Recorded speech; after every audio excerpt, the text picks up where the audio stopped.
One of the tragedies of the healing journey for a lot of people, and I think this is one problem for some therapists, is they create an environment with their clients that is so comfortable around expressing the pain and being with the pain and feeling the pain, which is all good. Like, you need to do that to heal, but again, they don't have that emphasis on the responsibility part, and it's tragic because then the therapist trains that person to not recognize that you see, here's one of the problems with getting hurt, is that if you don't respond properly to that hurt yourself and heal properly, you will recreate that same pattern within your life.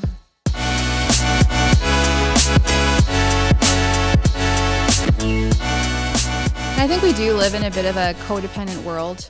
So what I mean by that is that everyone craves to be loved and accepted and in a relationship. And a lot of people, that is their dream, to meet somebody.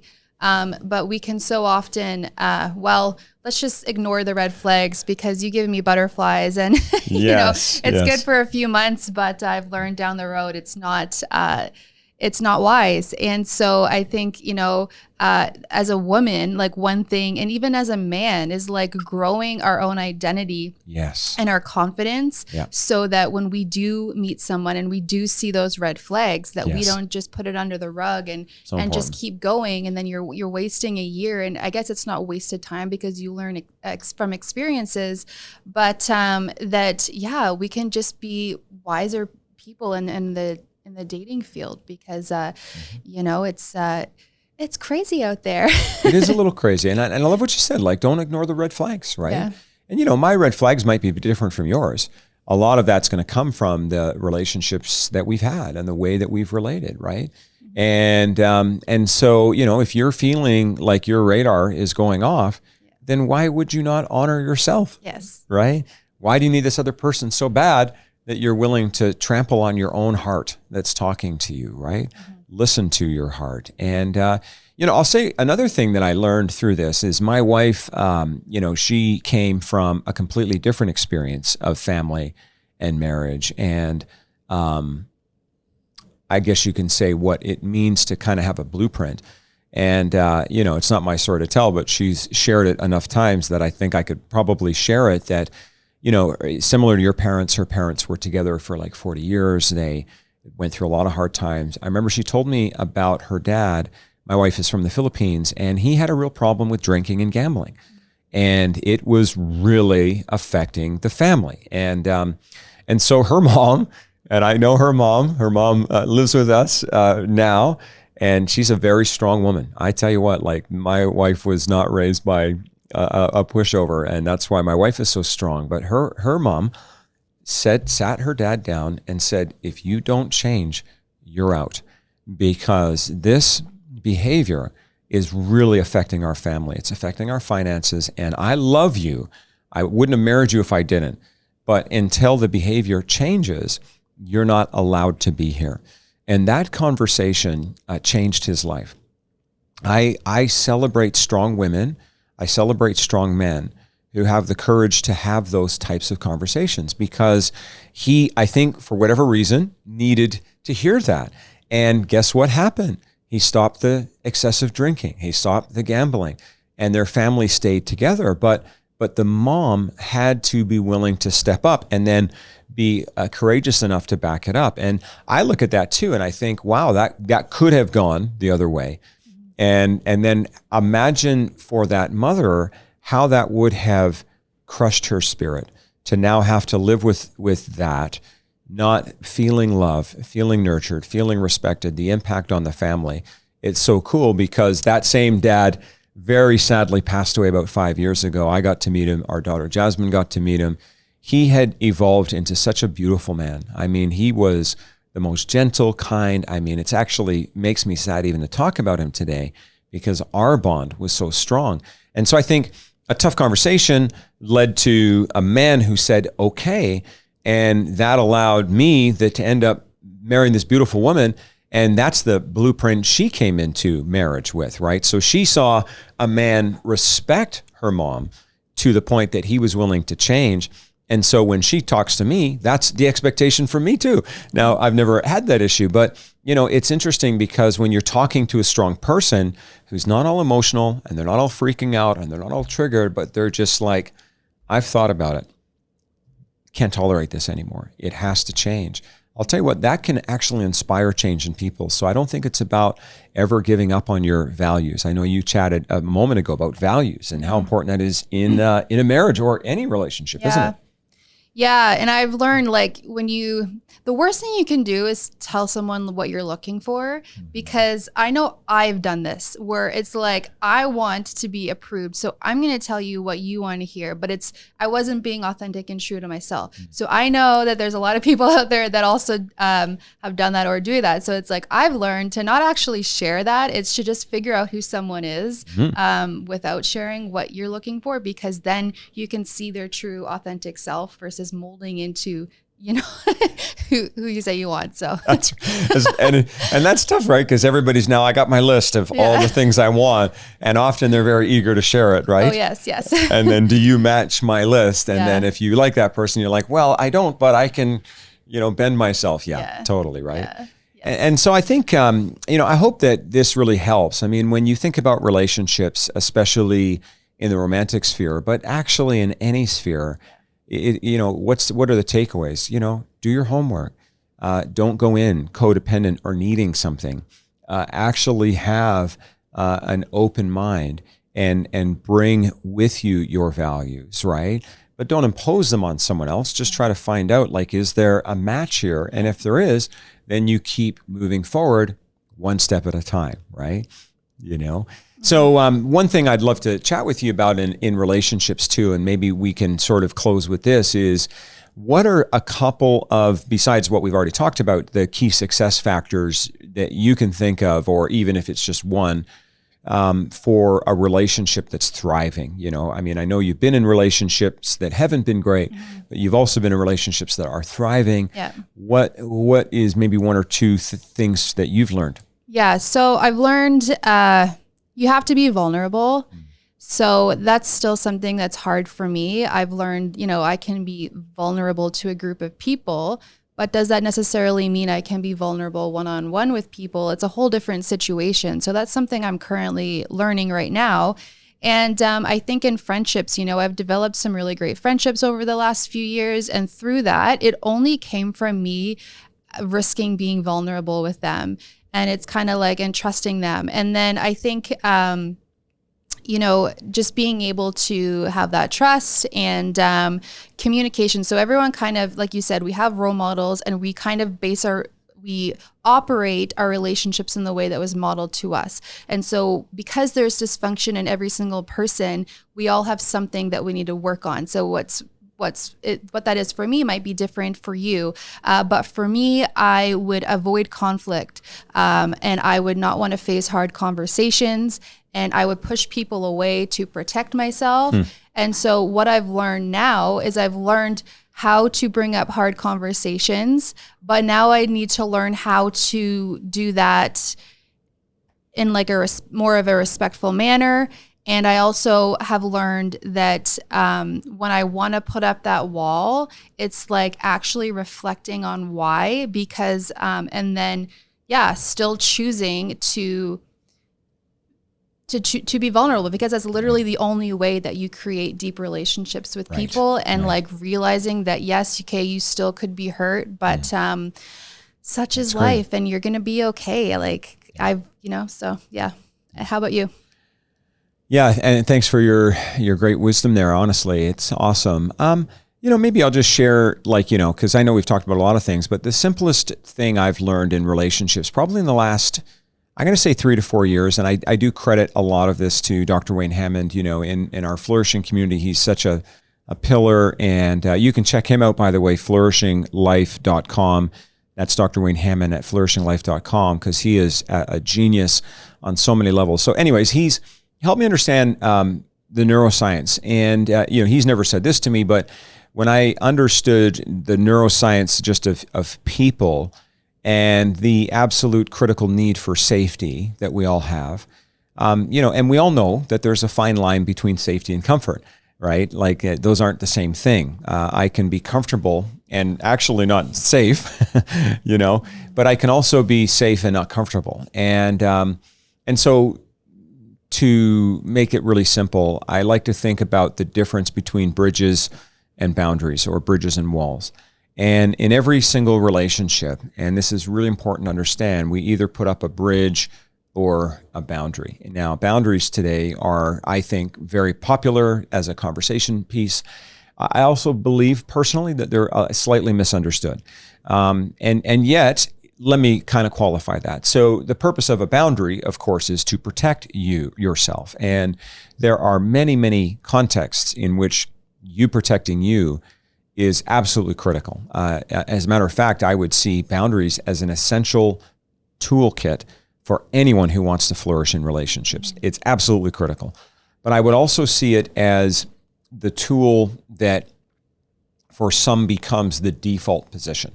So what I mean is I was traumatized, or I was hurt, or I was wounded in a previous relationship. Therefore, I learned this cool thing called boundaries.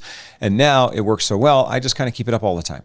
And like kind of you had said, the challenge with that is then that vulnerability and that actual authenticity is really hindered. Now, I'm certainly not suggesting that we just drop our boundaries and walk around like naive children, because that is really, really harmful.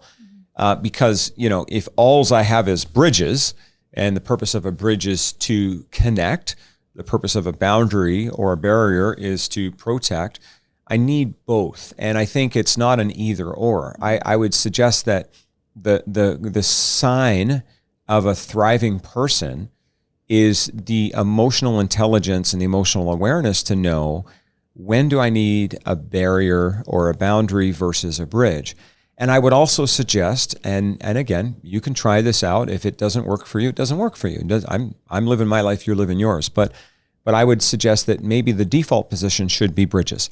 And I think one of the problems in our society today is everybody's default position, at least seems to me, to be boundaries. And so no wonder there's so much division. I don't know a single social scientist today who does not talk about how much social division there is. And I suggest it's because a lot of people learn this thing called boundaries, and they're just running around now. It's like, oh, this is so cool. And it's like, well, no, have it there, pull it out, absolutely, when needed. But it would be really tough to build a relationship with somebody who's got a boundary. So, back to my own marriage, because all I can really speak, I'm talking from the research and the neuroscience, but then I think you have to connect it to my own marriage. When I met my wife and we started with that first coffee, we met in the Market Mall in Calgary, Starbucks. And I walked up to her like a dummy, and she's Filipino, and I said, Masaya ka ba? And she's like, what is that? Like, I was trying to say in her language, are you happy? And my accent was horrible, and she thought I was saying, are you the Messiah? So she's like, who's this weird white dude hitting on me, asking me if I'm the Messiah? Like, anyways, we recovered from that. But our default position for both of us, I had been in relationships where I'd been hurt. And so I had learned boundaries, but I had also gotten healed enough that wasn't my default. And you know what? She also had a lot of friends who had been hurt in relationships with white guys, right? That's a common thing, I guess, from what she had shared with me. And she'd even had some of her friends warn her about white men, right? Imagine. And so, but she had enough emotional maturity to know, okay, I'm going to be cautious. Like I'm not, I'm not going to sleep with the guy or something like that. But I'm also not going to assume that he is like all the other people that I had heard about. And then that allowed for something to thrive. Now, is that, again, throw away the boundaries? Not at all. It's a tool that I pull out when needed. Yeah. But if the default is bridge, now we can build something. And I find even a lot of the work we do in organizations, and you've been there for some of that too, when we're talking about, say, change management in an organization or creating a psychologically safe space, what we try to communicate is, let's all create safety for each other. Mm-hmm. And one of the ways we do that is having a defaultive bridge, because I also have a radar and you have one, and everyone has one. And so if I walk into a room and everyone in that room, their default is boundary or walls. Yeah.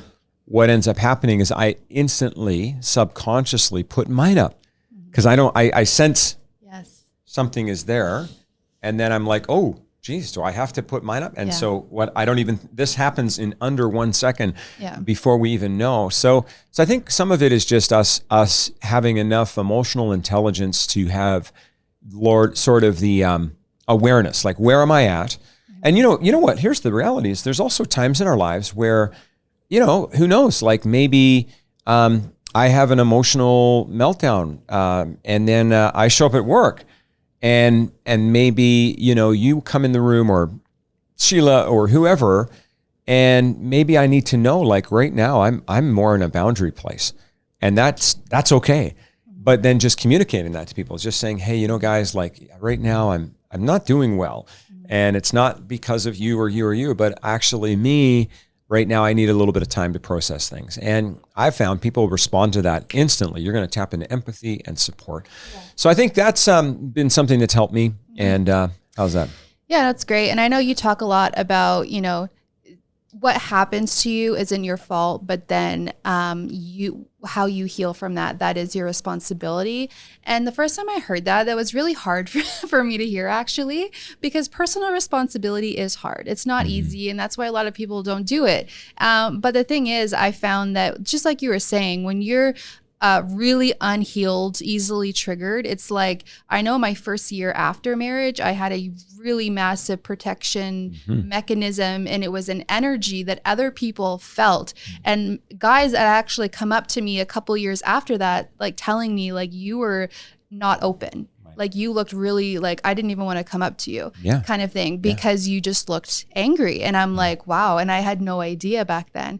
But then as you heal and you start to be vulnerable, you actually open yourself up to other healthy people. But it is a long process, and to give yourself grace, because it's definitely not overnight. So one of the tragedies of the healing journey for a lot of people, and I think this is one problem for some therapists, is they create an environment with their clients that is so comfortable around expressing the pain and being with the pain and feeling the pain, which is all good. Like, you need to do that to heal, but again, they don't have that emphasis on the responsibility part, and it's tragic, because then the therapist trains that person to not recognize that you see, here's one of the problems with getting hurt, is that if you don't respond properly to that hurt yourself and heal properly, you will recreate that same pattern within your life. And so now it's not just the person who initially hurt me, but it's like, now I've birthed that whole pain cycle in my life, and I'm pushing everybody away, which then gets me even more hurt. And so I think really good therapists and coaches and just friends, like, I'm going to sit with you in your pain. Sometimes I'm just going to keep my mouth shut.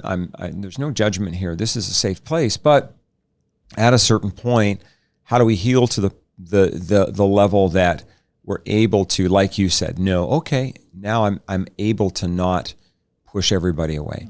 I don't have to be angry at the world, right? I can actually move forward. That's the sign, I think, of a person who's healed. Not a person who's perfect, because who is? But at least if you have that awareness, you can move forward. And that's a beautiful thing. That's a great thing. I love that. Yeah. Any last thoughts? You know what? Hey, listen, folks, if the last thought I would share is, again, if you've experienced hurt in a relationship, you are not to blame. The last thing we ever want to do is victim blame or victim shame. And I think just knowing that you're not to blame, to me, actually empowers me to say, okay, great. How then can I heal from this in a way that allows me to move forward? And so, again, please go to failuretoflourishing.com if this has been helpful to you. We really want to help and support you. In failuretoflourishing.com, we actually talk about relationship breakdown, and I share very openly a lot about my story, and so much of that had to do with relationships and then moving forward from that. So please go to failuretoflourishing.com. Please also subscribe, if you can, to our podcast. We would be so grateful. We don't run ads in this. We're not trying to sell anything. And the greatest thing you could do for us, if this has been helpful, is just subscribe, maybe send it to a friend, somebody that you care about. And we'll see you in our next episode.